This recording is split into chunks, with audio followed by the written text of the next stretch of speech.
안녕하세요. 책 듣는 시간의 오디오 리얼입니다. 여러분 잘 지내셨나요? 거의 2주 만에 찾아뵙는 것 같습니다.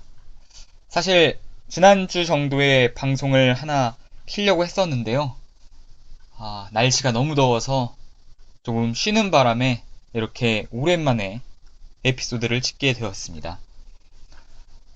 쉬는 동안에 대신 책도 많이 읽었고요. 그리고 다음 방송에서는 어떤 책을 읽어드릴까 하고 고민도 많이 했습니다.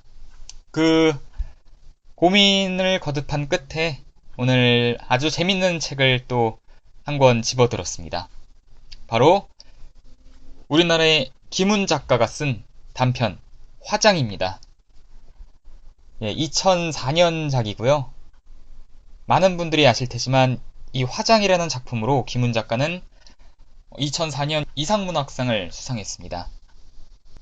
김훈 작가라고 하면 우리나라에서도 손꼽히는 문장을 잘 쓰는 작가 중에 한 명이라고 할 수가 있겠죠. 누군가가 만약에 이 김훈이라는 사람은 어떻게 이렇게 문장을 잘 쓸까 하고 궁금해 한다면 이 작품을 읽어본다면 그 안에 답이 있다 라고 저는 말씀을 드릴 수가 있을 것 같아요. 그 정도로 김훈의 문장력이 지니는 매력을 아주 오밀조밀하게 응축시켜 놓은 작품이 바로 이 화장입니다. 본론으로 들어가서 같이 읽고 나서 더 자세하게 그의 문장에 대해서 그리고 작품 전체에 대해서 이야기를 나눠보도록 하겠습니다. 운명하셨습니다. 당직 수련이가 시트를 끌어당겨 아내의 얼굴을 덮었다. 시트 위로 머리카락 몇 올이 빠져나와 늘어져 있었다. 심전도 계기판의 눈금이 0으로 떨어지자 램프에 빨간불이 깜빡거리면서 삐삐 소리를 냈다. 환자가 이미 숨이 끊어져서 아무런 처치도 남아있지 않았지만 삐삐 소리는 날카롭고도 다급했다. 옆 침대에 환자가 얼굴을 찡그리면서 저편으로 돌아 누웠다. 2년에 걸친 투병의 고통과 가족들을 들볶던 짜증에 비하면 아내의 임종은 편안했다. 숨이 끊어지는 자취가 없이 스스로 잦아들 듯 멈추었고 얼굴에는 고통의 표정이 없었다. 아내는 죽음을 향해 온순히 투항했다. 벌어진 입술 사이로 메말라 보이는 침이 한 줄기 흘러나왔다. 죽은 아내의 몸은 뼈와 가죽뿐이었다. 엉덩이살이 모두 말라버려서 골반뼈로 헐렁한 피부가 늘어져 매트리스 위에서 접혔다. 간병인이 아내를 목욕시킬 때 보니까 성기 주변에도 살이 빠져서 치골이 가파르게 드러났고 대음수는 까맣게 타들어가듯 말라붙어 있었다. 나와 아내가 그 메마른 곳으로부터 딸을 낳았다는 사실은 믿을 수 없었다. 간병인이 사타구니의 물기를 수건으로 닦을 때마다 항암제 부작용으로 들뜬 음모가 부스러지듯이 빠져나왔다. 그때마다 간병인은 수건을 욕조 바닥에 탁탁 털어냈다. 시신은 병실에 두지 못합니다. 곧 냉동실로 옮기겠습니다. 수련이가 전화로 직원을 불렀다. 직원 2명이 병실로 들어와 아내의 침대 주변과 쓰레기통, 변기에 분무 소독액을 뿌렸다. 직원들은 아내의 시신을 벨트로 고정해서 침대를 밀고 나갔다. 아침 7시였다. 15층 병실 창문 밖에는 빌딩 사이로 날이 밝았다. 봄 안개가 거리에 낮게 깔렸다. 청소부들이 거리를 쓸었고 음식점 앞 쓰레기통에 비둘기들이 모여 있었다. 딸에게 전화를 걸까 하다가 좀 더 재우기로 했다. 아내의 임종을 지키며 세운 간밤에도 나는 오줌을 눌 수가 없었다. 아내의 심전도 그래프가 어느 정도 안정될 때마다 병실을 빠져나와 화장실에 다녀왔지만 오줌은 나오지 않았다. 여자처럼 좌변기에 앉아서 오줌을 눈 지가 6달이 넘었다. 남자의 방식대로 서서 오줌이 나오기를 기다리기 힘들었다. 변기에 앉아서 방광에 힘을 주었더니 고환과 항문 사이로 날카로운 통증이 방사선으로 퍼져나갔다. 성기 끝에서 오줌은 고드름 녹듯 겨우 몇 방울 떨어졌다. 붉은 오줌방울들이었다. 요도 속에서 오줌방울들은 고체처럼 딱딱하게 느껴졌고 오줌이 빠져나올 때 요도는 불로 지지듯 뜨겁고 쓰라렸다. 몸속에 오줌만 남고 사지가 모두 떨어져 나가는 느낌이었다. 밤새 나온 오줌은 붉은 몇 방울이 전부였다. 배설되지 않는 마려움으로 내 몸은 무겁고 다급했다. 다급했으나 내보낼 수는 없었다. 밤새 5차례나 화장실을 들락거렸지만 오줌은 성기 끝에서 이슬처럼 맺혔다가 떨어졌다. 죽은 아내의 시신이 침대에 실려나갈 때도 나는 방광의 무게에 짓눌려 침대 뒤를 따라가지 못했다. 회사에서는 일주일 동안의 휴가를 줄 것이었다. 장례를 치르려면 우선 비뇨기과에 가서 오줌을 빼고 몸을 추슬러야 했다. 비뇨기과가 문을 열려면 2시간쯤 남아있었다. 그 2시간은 난감했다. 혼자서 아내의 병실 앞을 지키고 있을 만한 근력이 남아있지 않았다. 병원 근처 사우나에 가서 잠을 청해보기로 했다. 사우나 프런트에서 딸에게 전화를 걸었다. 아침에 엄마 돌아가셨다. 딸아이는 숨을 몰아쉬더니 한동안 대답이 없었다. 너도 회사에 알리고 준비해서 병원으로 와라. 파출부 아줌마한테 연락해서 집 봐달라고 하고 오기 전에 개밥 줘라. 아빠 고생하셨어요. 소변은 보셨나요? 딸아이의 목소리가 울음으로 변해가고 있었다. 그래 조금. 올 때 영정에 쓸 사진하고 아빠 갈아입을 속옷도 챙겨와라. 거기까지 말했을 때 휴대폰 배터리가 끊어졌다. 휴대폰은 꼬르륵 꼬르륵 소리를 내면서 죽었다.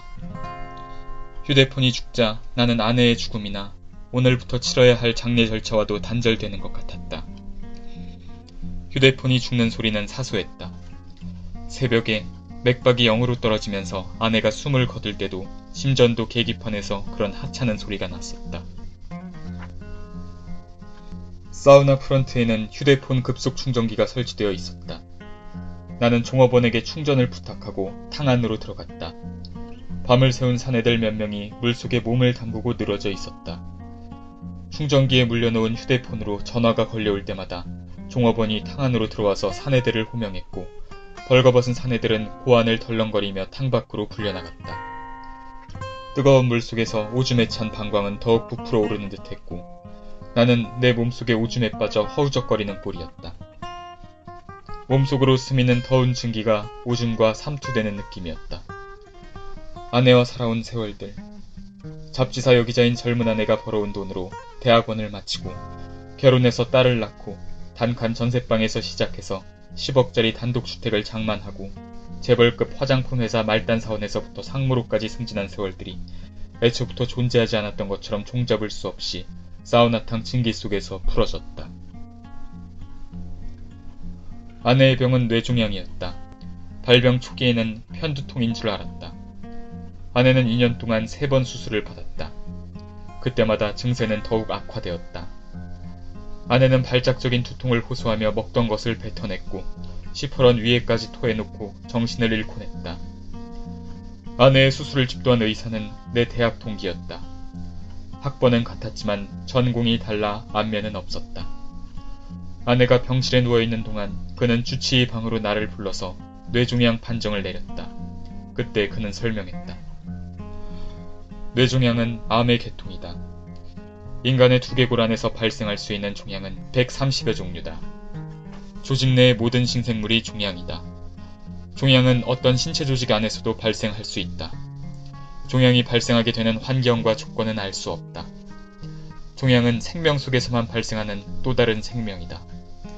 죽은 조직 안에서 종양은 발생하지 않는다. 종양의 발생과 팽창은 생명현상이다. 생명 안에는 생명을 부정하는 신생물이 발생하고 서식하면서 영역을 넓혀 나간다. 이 현상은 생명현상의 일부인 것이다. 종양과 생명을 분리시킬 수는 없다. 그래서 치료는 어렵다. 고생할 각오를 하고 환자의 마음을 준비시켜라. 그때 나는 의사의 설명을 알아들을 수가 없었다. 그의 말은 비어 있었다. 그의 말은 죽은 자는 종양에 걸리지 않고 살아있는 자만이 종양에 걸리는 것인데 종양 또한 삶의 증거이기 때문에 이도저도 아니라는 말처럼 들렸다. 나의 이해가 아마도 옳았을 것이다. 뻔한 소리였고 하나 마나한 소리였지만 나는 그때 그의 뻔한 소리의 그 뻔함이 무서웠다. 그리고 그 무서움은 그저 무덤덤했다. 그의 설명은 뻔할수록 속수무책이었다. 새벽에 아내가 죽고 나서 팔목에 꽂힌 링거 주사관을 걷어내면서 병원 창밖으로 안개 낀 시가지의 아침을 내려다볼 때 나는 그 뻔한 소리에 대한 나의 이해가 그다지 틀리지 않았음을 알았다. 주치의가 뇌종양 판정을 내리던 날 나는 의사의 판정을 아내에게 전했다. 생명 현상을 강조하던 의사의 설명은 전하지 않았다. 환자를 상대로 하나마나한 얘기를 하고 싶지 않았다. 여보, 당신 뇌종양이래. MRI 사진에 그렇게 나왔대. 울음의 꼬리를 길게 끌어가며 아내는 질기게 울었다. 울음이 잦아들 때 아내는 말했다. 여보, 미안해. 여보, 미안해. 만땅꼬입니다. 사우나를 나올 때 종업원은 충전된 휴대폰을 내밀며 그렇게 말했다. 폴더를 열어보니 배터리 눈금 4개가 돋아나 있었다. 비뇨기과가 문을 열 시간이었다. 늘 다니던 회사 근처의 비뇨기과는 거리가 멀었다. 사우나 옆 골목, 교회와 정유점이 들어선 건물 3층에 비뇨기과 간판이 붙어 있었다. 간호사가 물걸레질을 하고 있었고 늙은 의사는 조간신문을 들여다보고 있었다. 전립선염인데 오줌을 좀... 저리 누우시오. 나는 의사가 가리킨 침대에 누워서 허리띠를 풀었다. 의사는 옷 위로 내 아랫배를 더듬었다. 아이고, 어찌 이리 고이도록. 어젯밤에 잠을 못 잤소. 신경 쓰면 더 안 나옵니다. 연세가 얼마나 되시오? 55이요. 전립선염은 나이 먹으면 저절로 생기기도 합니다. 병이라고 할 수도 없는 노화 현상이죠. 옛말에 늙으면 오줌 줄기가 약해진다는 게 바로 이겁니다. 선생은 증세가 좀 심한 편입니다만. 의사는 물걸레질을 하는 간호사에게 지시했다. 이봐 채영, 입은 배뇨해드려. 양이 많다. 시간 좀 걸릴 거야. 오줌통 2개 준비하고. 간호사가 다가왔다. 간호사는 머리에 흰 두건을 뒤집어 쓰고 두 눈만 내놓고 있었다. 나는 누워서 두건 쓴 간호사를 올려다보았다. 밍밍한 향수 냄새와 윤기한 젖가슴이 아니라면 그가 여자라는 것을 알아볼 수 없었다. 간호사는 내 성기를 주무르게 될 자신의 얼굴을 내가 혹시라도 기억하게 될까봐 흰 수건을 뒤집어 쓴 모양이었다. 허리를 좀 드세요. 나는 허리를 들었다. 간호사가 바지와 팬티를 한꺼번에 끌어내렸다. 간호사는 고무장갑 낀 손으로 애무를 해주듯 손을 움직여 내 성기를 키웠다. 고무장갑 낀 간호사의 손 안에서 내 성기는 부풀었다. 성기는 내 몸의 일부가 아닌 것처럼 낯설었지만 내 몸이 아닌 내 성기가 참담하게도 수치스러웠다. 간호사가 성기 쪽으로 고개를 숙이고 성기 끝 구멍을 2 손가락으로 벌렸다. 간호사는 그 구멍 안으로 긴 돈유관을 밀어 넣었다. 돈유관은 한없이 몸 안으로 들어갔다. 요도가 쓰라렸고 방광 안에 갇혀있던 오줌이 아우성을 쳤다. 움직이시면 안 됩니다. 시간이 좀 걸릴 거예요. 요도에 통증이 심하시면 배를 누르세요. 간호사가 물러갔다. 돈유관을 따라서 오줌은 장난감 물총을 쏘듯 간헐적으로 흘러나왔다. 쪼르륵 쪼르륵. 침대 밑 오줌통으로 오줌이 떨어져 내리는 소리가 들렸다. 방광의 압박이 서서히 줄어들면서 몰아쉬는 숨이 쉬어졌다. 병원 유리창으로 아침 햇살이 쏟아져 들어왔다. 나는 눈을 감았다. 눈에 해가 비쳐 눈꺼풀 속으로 분홍의 바다가 펼쳐졌고 그 바다 위에 반점 몇 개가 떠다녔다. 눈꺼풀 속 분홍의 바다 위에서 반점들은 수평선 쪽까지 흘러갔다가 되돌아오곤 했다. 눈꺼풀 밑의 바다는 내 생애로 건너갈 수 없는 낯선 바다처럼 보였다. 쪼르륵 쪼르륵 오줌 떨어지는 소리가 들렸다. 소리는 멀고도 선명했다. 그 분홍의 바다 저쪽 끝으로 죽은 아내의 상여가 흘러가고 있었다. 방광의 통증이 수그러드는 어느 순간에 나는 깜빡 잠이 들었다. 아침 10시가 좀 지나서 나는 다시 병원으로 돌아왔다. 원무과에서 지정해준 영안실은 사무실이었다. 아내의 사체는 냉동실로 들어갔고 빈소에는 시체도 문상객도 아직은 없었다. 아내의 영정 앞에서 딸이 엎드려 울었고 까만 양복을 차려입은 딸의 약혼자 김민수가 우는 딸의 어깨를 쓰다듬었다. 딸은 2년 전에 대학을 졸업하고 무역회사에 취직했다.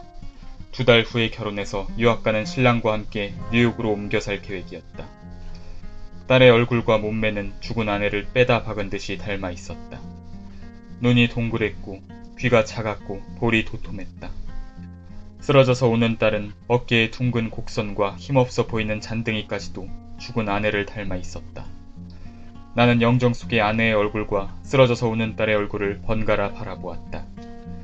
죽은 사람의 얼굴 표정이 아직 죽지 않은 사람의 얼굴 위에서 살아서 어른거리고 있었다. 어쩌다가 저녁 식탁에 세 식구가 마주 앉아 있을 때면 나는 아내와 딸의 닮은 모습에 난감했다. 그때 살아서 마주 앉아 밥을 먹는다는 일은 무겁고 또 질겨서 헤어날 수 없을 듯했다. 그러나 죽은 아내의 영정과 죽지 않은 딸의 얼굴이 닮아있다는 사태는 더욱 헤어나기 어려울 듯 싶었다. 오래고 또 가망없는 병수발의 피로감에 불과한 쓸데없는 생각이었다. 아침에 아내의 임종을 관리하던 당직 수련의가 운명하셨습니다 라고 말하던 순간 터질 듯한 방광의 무게에 짓눌려서 그 자리에 주저앉아 버리고 싶었던 그 무거움 같은 느낌이었을 것이다.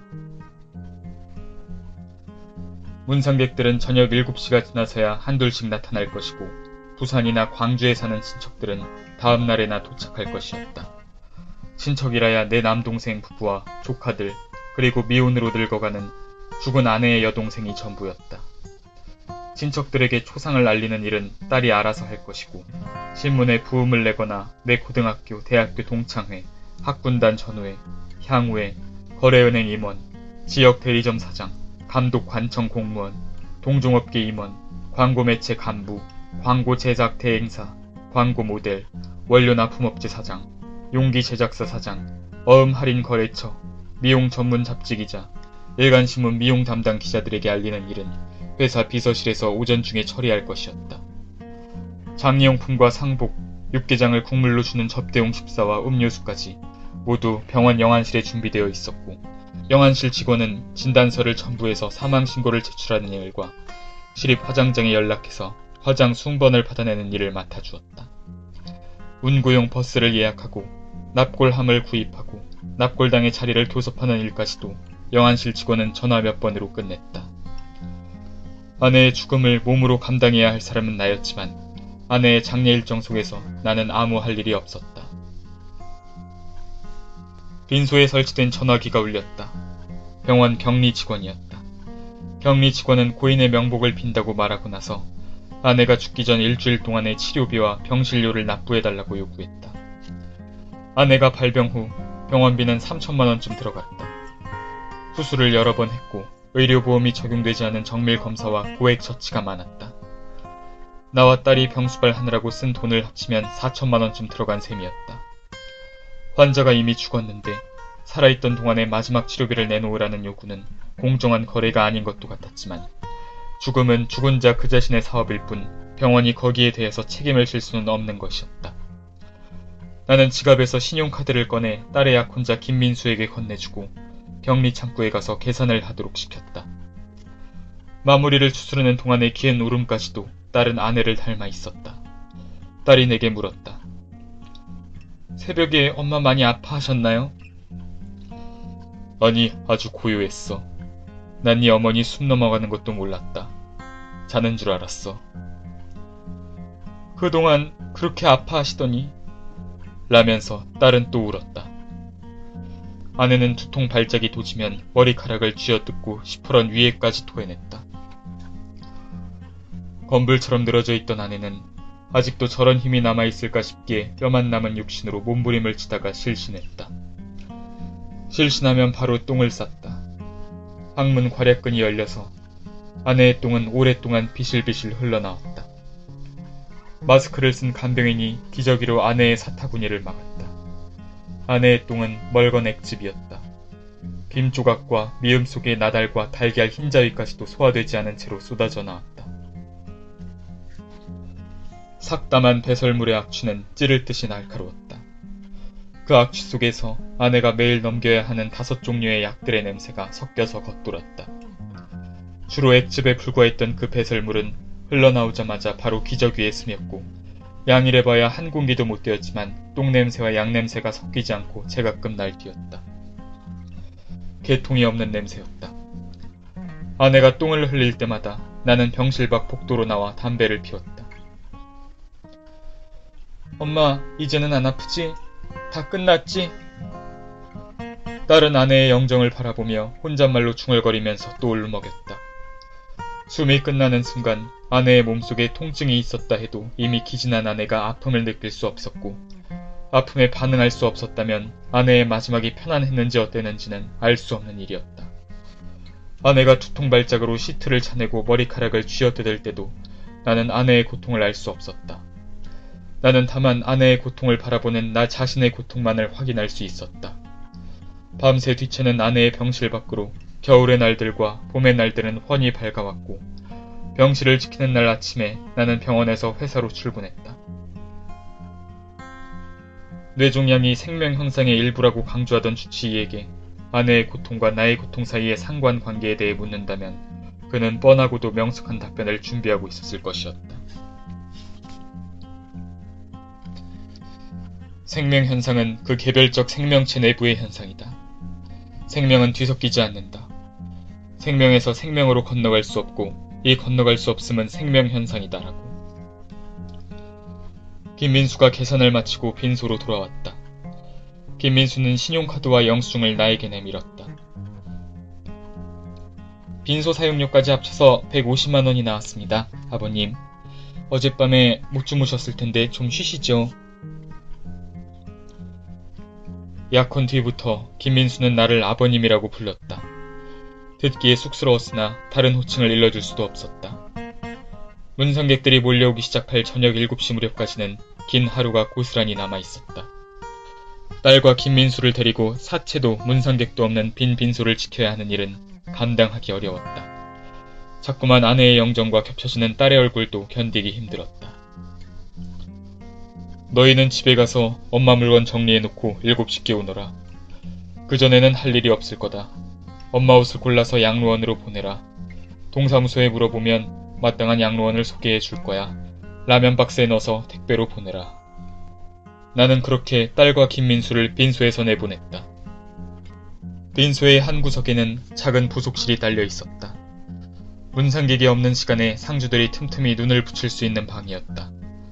부속실은 전기온돌방이었고 창문이 없었다. 나는 부속실로 들어가 누웠다. 출입문을 닫자 방 안은 캄캄했다. 어제 그제 사이에 병원에서 죽은 사람이 아내 이외에는 없었는지 영안실 전체가 조용했다. 오줌이 빠져나간 방광이 빈 들판처럼 느껴졌다. 눈이 쓰라렸고 입이 말라왔다. 아내의 영정 하나가 지키고 있는 빈소 옆 부속실의 어둠 속에서 나는 잠들었다. 휴대폰 울리는 소리에 잠이 깼다. 눈을 떴을 때 내가 어디에 와서 누워있는지 알 수 없었다. 철진한 벌레가 울듯이 멀고 희미한 휴대폰 소리가 어둠 속에서 나를 부르고 있었다.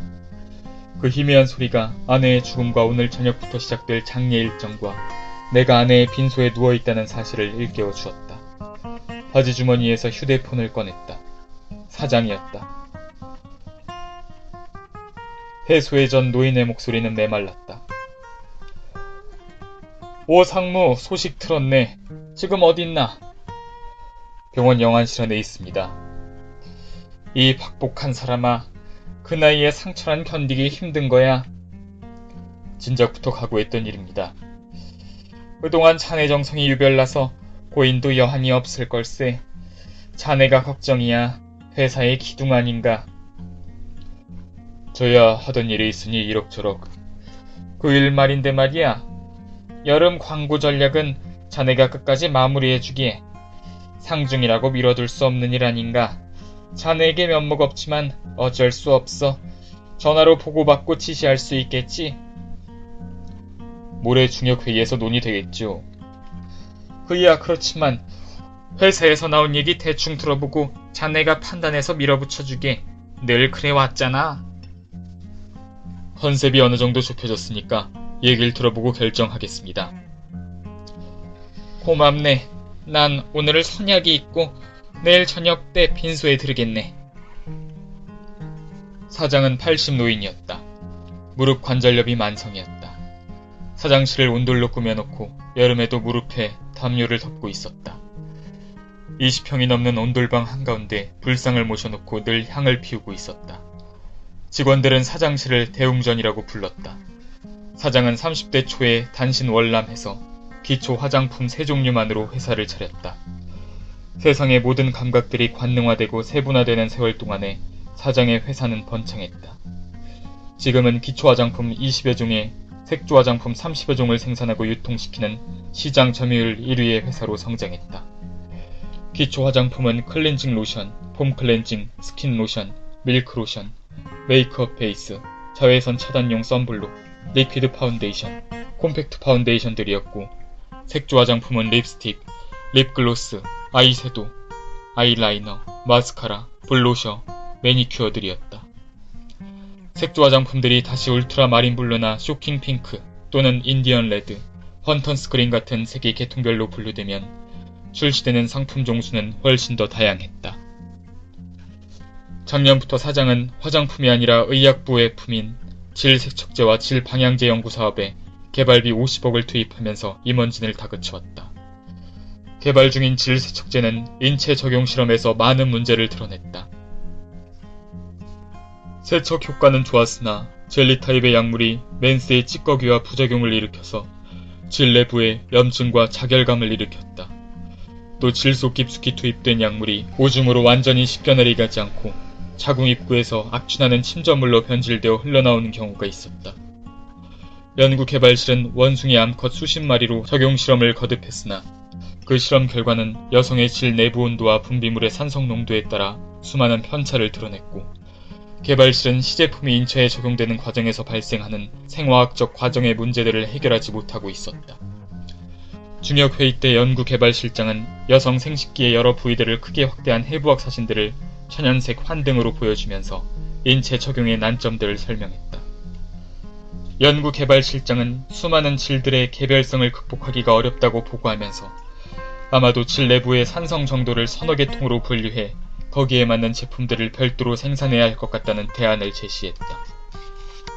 사장은 생산비가 2배 이상 들어가고 선전에서 추가 비용이 발생하며 유통 과정 관리가 힘들어진다는 이유로 연구개발실장의 대안을 승인하지 않았다.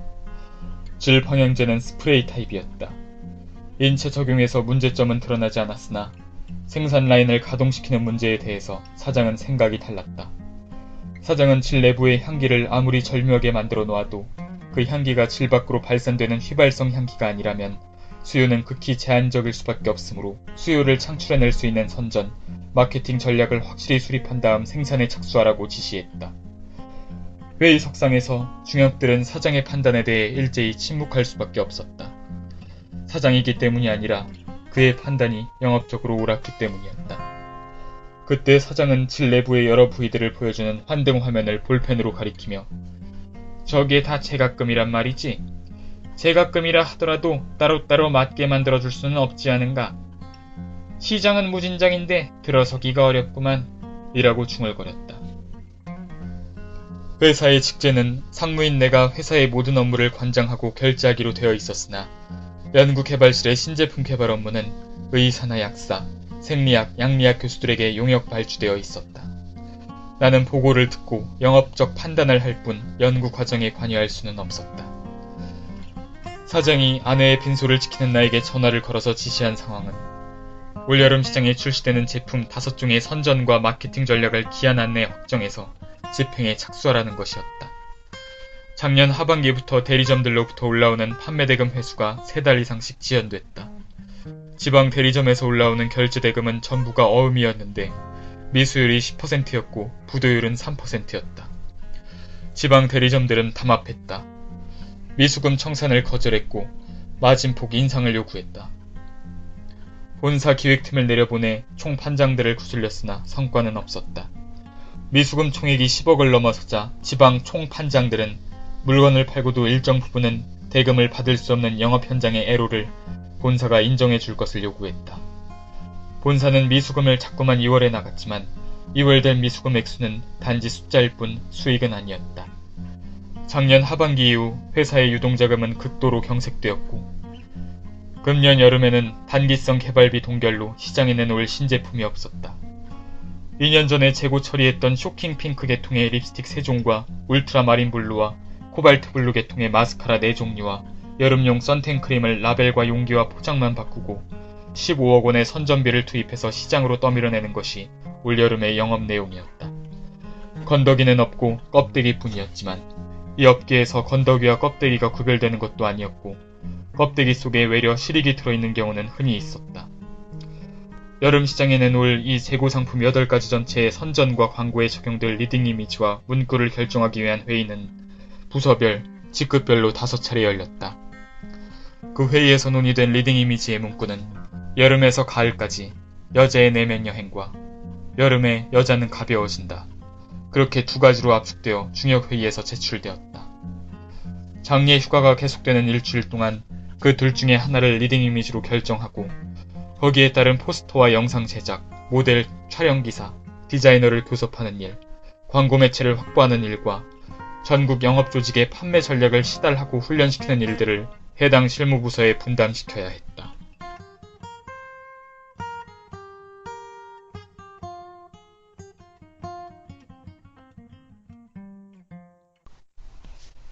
네, 잘 들어보셨나요? 김훈의 화장을 한번 읽어봤습니다. 앞에 한 3분의 1 정도만 읽은 것 같아요. 뒤에 내용을 간단하게 요약해서 한 줄 정도로 설명을 드리자면 이 주인공인 화자가 아내의 장례식을 끝마친다는 내용입니다. 사실 이 이야기는 뭐 특별한 사건이랄 게 없습니다.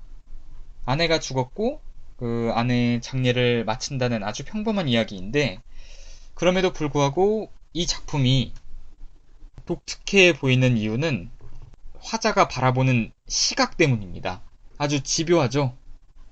어떤 사물이나 사람을 바라보는 화자의 눈이 아주 집요하고 섬세합니다. 병수발하는 아내가 죽음을 맞이할 때 그리고 죽기 전에 고통에 몸부림치는 모습을 바라볼 때 그 시각 그리고 나중에도 나오겠는데 이 화자가 다른 젊은 여인을 바라볼 때의 시각도 보면 아주 섬세합니다. 이 정도면 집착이다 라고 생각을 할 수 있을 정도로 우리가 평소에 보지 못하는 부분까지도 전부 묘사를 해서 글로 풀어놨습니다. 그런 점을 보면서 이 확고한 주제의식이 딱 느껴지는 거죠. 하지만 이 작품을 다 읽지 않았기 때문에 이 글을 통해 느껴지는 주제에 대해서는 미리 말씀을 드리진 않겠습니다. 뭔가 스포일러가 될 수 있기 때문이죠.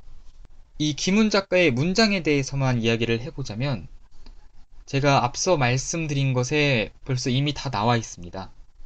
김훈 작가를 일컫는 말 중에 그런 게 있죠. 막 생물학자다.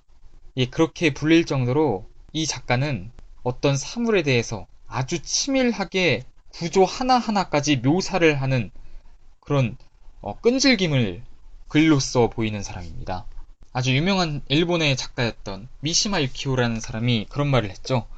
작가란 사물에 깊숙이까지 관음을 하는 사람이다 라고요.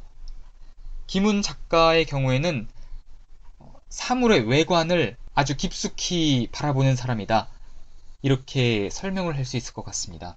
이 작품도 자세히 한번 읽어보시면 사람의 마음속을 그리질 않습니다. 화자는 단 한 번도 자신의 마음을 깊숙이 드러내는 일이 없이 자신이 바라보는 것에 계속 초점을 맞추고 그것에 대해서 계속해서 서술을 해나갑니다. 이 문장을 계속 따라가다 보면 이 화자가 사물들에 대해서 얼마나 애절하게 관심을 갖고 있는지를 자연스레 추측을 해볼 수가 있고요. 그에 따라서 작품에서 화자가 말하고자 하는 이 작품 전반의 주제에 대해서도 이해를 하게 됩니다. 사실 이 김훈 작가가 쓰는 작품들은 대부분의 경우가 그런 것 같아요. 화자의 관점에서 사물들에 대해서 설명하는 방식, 그가 이해한 것을 독자들에게 풀어놓는 그 방식, 그 문장에 작품에서 화자가 말하고자 하는 주제라든지 그리고 이 작품 전반의 분위기가 다 녹아 있습니다. 그런 섬세한 묘사력, 그리고 관찰력, 집중력이 다 담겨 있기 때문에 기문의 문장을 우리가 주의 깊게 보게 되는 것이 아닌가. 그리고 그 문장들을 보면서 감탄하는 것이 아닌가 하고 저는 생각을 하고 있습니다. 네, 그러면 오늘은 이것으로 방송을 마무리 짓도록 하겠습니다. 다음에도 재밌는 책들을 가지고 찾아뵐게요. 아직 구독을 누르지 않으신 분들은 구독 한 번만 눌러주시면 감사하겠습니다. 네, 그러면 저는 물러가겠습니다. 안녕히 계세요.